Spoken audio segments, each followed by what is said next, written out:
1 கொரிந்தியர் 9:27 மற்றவர்களுக்கு பிரசங்கம் பண்ணுகிற நான் தானே ஆகாதவனாய் போகாதபடிக்கு என் சரீரத்தை ஒடுக்கி கீழ்ப்படுத்துகிறேன். நான் ஆகாதவனாய் போகாதபடிக்கு என் சரீரத்தை ஒடுக்கி கீழ்ப்படுத்துகிறேன். சரீரத்தை ஒடுக்கி கீழ்ப்படுத்துறதுலாம் என்னது? இந்த உடம்ப அலட்சியம் பண்ணுவதா? இந்த உடம்பை சரியாக பராமரிக்காமல் விடுறதா? அப்படி அல்ல. அப்படி ஒரு சிந்தனை நம்ம நாட்டில் உண்டு. நம்ம நாட்டில் இந்த உடலை ஆன்மீகம்னா அந்த உடலை சரியாக பராமரிக்காமல் விட்டுறணும் என்பது தான் ஆன்மீகம் என்பது போல இந்த உடம்புக்கு எந்த சொகுசும் கொடுக்கக்கூடாது. ஒரு தலையணை கூட வைத்து தூங்கக்கூடாது, காலில் செருப்பு அணியக்கூடாது என்றெல்லாம் கூட சில சிந்தனைகள் நம்ம நாட்டில் உண்டு. குடும்ப வாழ்க்கையில் ஈடுபடக்கூடாது, மாமிசம் சாப்பிடக்கூடாது, நடந்துதான் போக வேண்டும். இன்னும் சிலர்கள் நடுவில் அந்த சிந்தனை இருக்குது, எங்கே போனாலும் நடந்து தான் போகணும், அதான் உன்னதமான ஆன்மீகம். உடையே அணியக்கூடாது, அப்படி ஒரு கூட்டம் இருக்குது. உடையே அணியாதது தான் ஆன்மீகம். இந்த உடலை வருத்தணும். இந்த உடலை வருத்துவதற்கான பல முறைகளை நம்ம நாட்டில் ஆன்மீகம் என்கிற பேரில் செய்கிறாங்க. அப்படியே கையை காலை அசையாமல் வச்சுருக்கிறது, அது ஒரு விதமாக உடலை வருத்துதல்னு சொல்கிறாங்க. ஆகவே அது அல்ல, இங்கே சொல்லப்படுறது அது அல்ல. டிசிப்ளின் அங்கே சொல்லப்பட்டிருக்கிற மூலமொழி வார்த்தைக்கு கொடுக்கப்படுகிற ஒரு விளக்கம் டிசிப்ளின், ஒரு ஒழுங்கு. நம்முடைய உடலை ஒரு ஒழுங்குக்குள் கொண்டு வரணும். எப்போ பார்த்தாலும் நினச்சா தூங்குறது என்பது அல்ல. தூங்குவதற்கு ஒரு நேரம் வச்சுருக்கணும். சில நேரம் பலவீனம் இருக்கிறது, அதிகமாக நாம் அலைந்து விட்டு வந்திருக்கிறோம், ஓய்வு எடுக்கணும், அப்போ நம்ம விதிவிலக்கு ஏற்படுத்தி கொள்ளலாம்.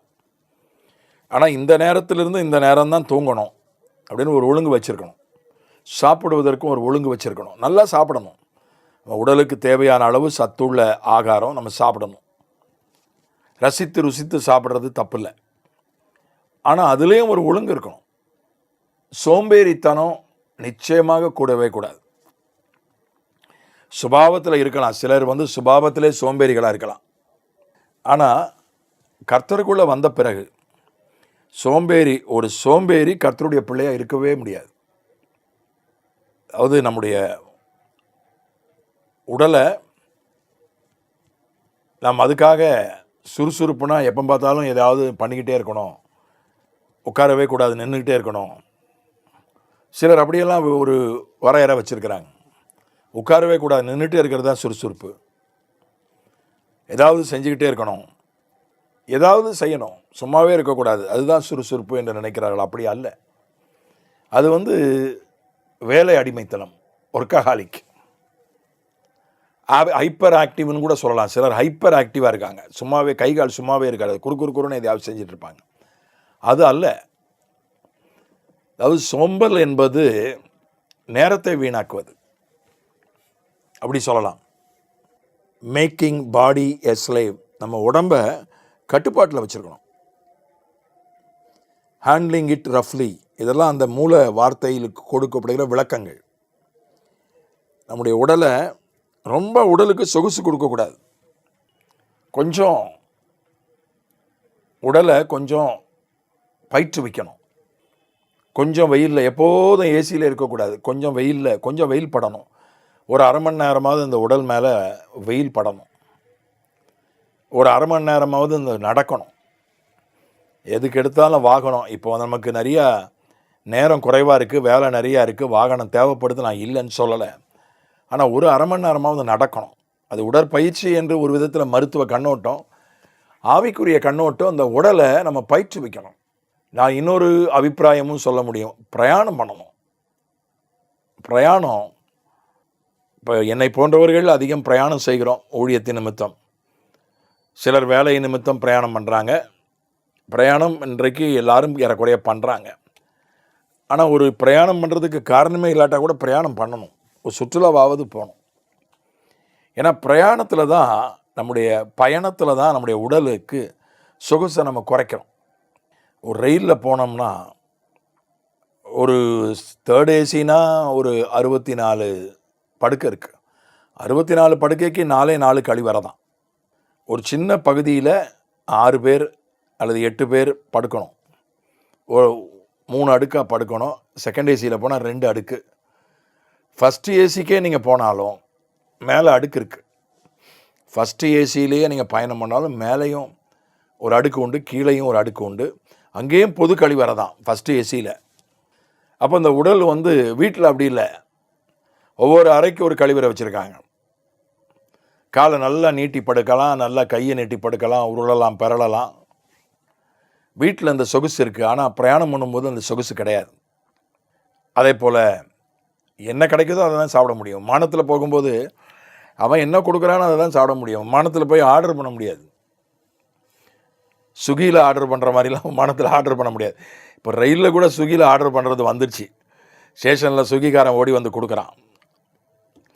ஆனால் விமானத்தில் நீங்கள் போனீங்கன்னா பஸ்ஸில் உட்கார்ற மாதிரி தான் உட்காந்துருக்கணும். பிஸ்னஸ் கிளாஸில் கொஞ்சம் காலை நீட்டிக்கலாம், கொஞ்சம் இட வசதி இருக்குது. பெர்த்து உள்ள விமான பயணங்கள்லாம் அதெல்லாம் விலை அதிகம். அது இந்தியாவில் இருக்கான்னு தெரியல. இந்தியாவில் பெர்த்து உள்ள விமானங்கள் இருக்கான்னு தெரியல. வெளிநாட்டில் இருக்குது. அதெல்லாம் பல மடங்கு லட்சக்கணக்கில் போகும் டிக்கெட்டு. அதில் நாம் போயிட மாட்டோம். ஆனால் விமான பயணம் கூட ஒரு பஸ்ஸில் உட்கார்ற மாதிரி தான். கொஞ்சம் வேணால் காலை நீட்டுறதுக்கு கொஞ்சம் இடம் இருக்கும், அவ்வளோதான். நம்ம உடலை நம்ம கொஞ்சம் பயிற்றுவிக்கணும். அதை ஒழுங்குபடுத்தணும், அதை கட்டுப்படுத்தணும். அப்படியே விட்டுட்டோம்னா தான் அந்த உடம்பு என்ன பண்ணும், அது கட்டுப்படாது. நாம் ஆகாதவர்களாய் போய் விடுவதற்கு வாய்ப்பு இருக்கிறது. அதனால் இஷ்டத்துக்கு சாப்பிடக்கூடாது. நம்ம சாப்பிடலாம், நமக்கு விருப்பமான உணவை சாப்பிடலாம், ஆனால் அளவோடு சாப்பிடணும். மருத்துவ கண்ணோட்டம் வேறு, அதுக்குள்ளே நான் போகலை. நீங்கள் மருத்துவருடைய ஆலோசனையை கேட்டு நடக்கணும், அது வேறு. எந்த நோயும் எனக்கு இல்லை, நான் எல்லாத்தையும் சாப்பிடலான்னா கூட எல்லாத்தையும் அளவோடு சாப்பிடணும். அது ரொம்ப முக்கியம். பவுல் சொல்கிறான், என்னுடைய சரீரத்தை ஒடுக்கி கீழ்ப்படுத்துகிறேன். முக்கியமாக நேரத்தை, மத்தியானம் கொஞ்சம் ஓய்வு எடுக்கிறது தப்பு இல்லை. ஆனால் அது 8 மணி நேரம் தூக்கம் என்பது 8 மணி நேரம் தான். 9 மணி நேரம், சில உடலுக்கு 9 மணி நேரம், அவ்வளோதான். அது எல்லாம் 9 மணி நேரத்துக்குள்ளே வந்துடணும். மதிய தூக்கம், இரவு தூக்கம்லாம் கூட்டினா 9 மணி நேரத்துக்கு மேலே போகக்கூடாது. அந்த ஒரு கட்டுப்பாடை வைத்து கொள்ளணும். உணவு அப்படி தான். 3 நேர உணவை 6 பிரித்து கூட சாப்பிடலாம். ஆனால் 2 மடங்கு ஆக்கிடக்கூடாது. அதுக்காக 6 நேரம் சாப்பிட்றேன்னு 2 மடங்கு ஆக்கிடக்கூடாது.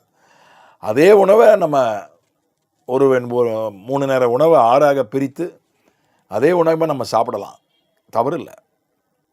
அதனால் ஒரு ஒழுங்கு, நம்முடைய உடலை பராமரிப்பதிலே, கட்டுப்படுத்துவதிலே ஒரு ஒழுங்கு இருந்தால் தான் நாம் ஆவிக்குரிய வாழ்க்கையில் தகுதி உள்ளவர்களாய் விளங்க முடியும். ஆமென்.